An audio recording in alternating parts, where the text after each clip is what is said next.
বাংলাদেশ জাতীয়তাবাদী দলের গুরুত্বপূর্ণ কয়েকজন নেতাকে দায়িত্ব প্রদান করা হয়েছে।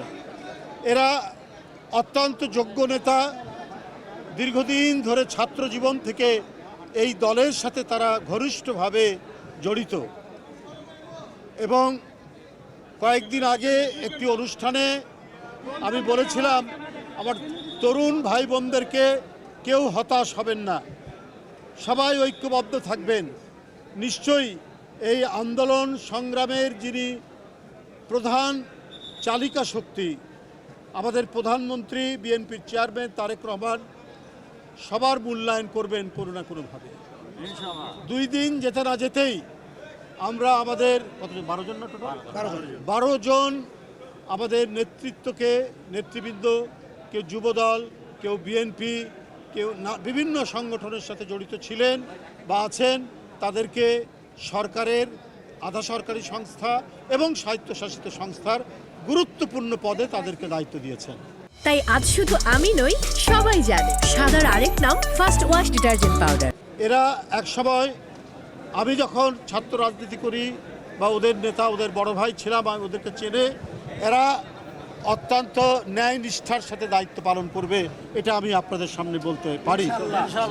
এরা কেউ উৎকোচের কাছে, প্রলোভনের কাছে নিজের মাথাকে বিক্রি করে দেবে না। এখানে যারা দাঁড়িয়ে আছে এদের সবাইকে আমি জানি এবং চিনি, কোনো প্রলোভন দিয়ে এদের মাথা কেনা যাবে না। অতীতে কিছু দৃষ্টান্তও আমি জানি। তো এই কথাটুকু আজকে মিডিয়ার মাধ্যমে দেশবাসীকে আমি জানালাম। সবাই জানেন ফ্যামিলি কার্ড, কৃষক কার্ড, এমনকি হেলথ কার্ড করারও অঙ্গীকার তিনি করেছেন।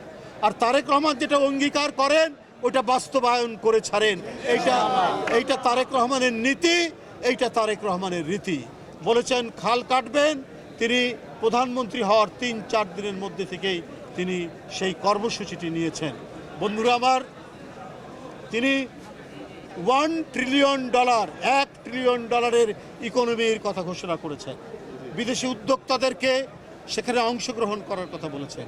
সেখানে মূল অবজেক্টিভ, মূল লক্ষ্য, সেটা হচ্ছে তারুণ্যের শক্তিকে ব্যবহার করা। এই যে $1 ট্রিলিয়ন যে অর্থনীতির কথা তিনি বলেছেন, এখানে এদেশে এখনও প্রচুর তরুণ বেকার, প্রচুর শিক্ষিত তরুণ বেকার। তারা যাতে কাজের সাথে সম্পৃক্ত হয়, আর তরুণরা কাজের সাথে সম্পৃক্ত হলে এইটা নেশন বিল্ডিংয়ে, জাতির গঠনে এক অভূতপূর্ব অবদান তৈরি করবে। সেই কর্মসূচি ঘোষণা করেছেন জনাব তারেক রহমান। সুতরাং কেউ বেকার থাকবে না, কেউ বেকারত্বের জ্বালায় অন্যায় অপরাধের মধ্যে যাবেন না, সেই প্রতিশ্রুতি তিনি দিয়েছেন। সেই কাজগুলো তিনি শুরু করেছেন। ইনশাল্লাহ সেটি অতি দ্রুত সেগুলো সফল হবে, সমাধান হবে। এর জন্য তিনি নিরন্তর চেষ্টা করে যাচ্ছেন।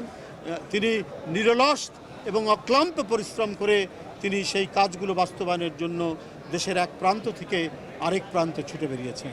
এবং যে গতকালকে যে নতুন অপেক্ষাকৃত তরুণ, আমাদের চাইতে তো বয়স কম, তাদেরকে যে দায়িত্ব দিয়েছেন, সেই দায়িত্ব পালন তারা অত্যন্ত নিষ্ঠার সাথে করবে, দক্ষতার সাথে করবে, সততার সাথে করবে এবং দায়িত্ব পালন করে বুঝিয়ে দিবে যে না, যারা রাজনৈতিক নেতৃত্ব, তারা কোনো প্রতিষ্ঠানের দায়িত্ব পেলে তারা সেটিকে আরও সুন্দরভাবে গড়ে তুলতে পারবে।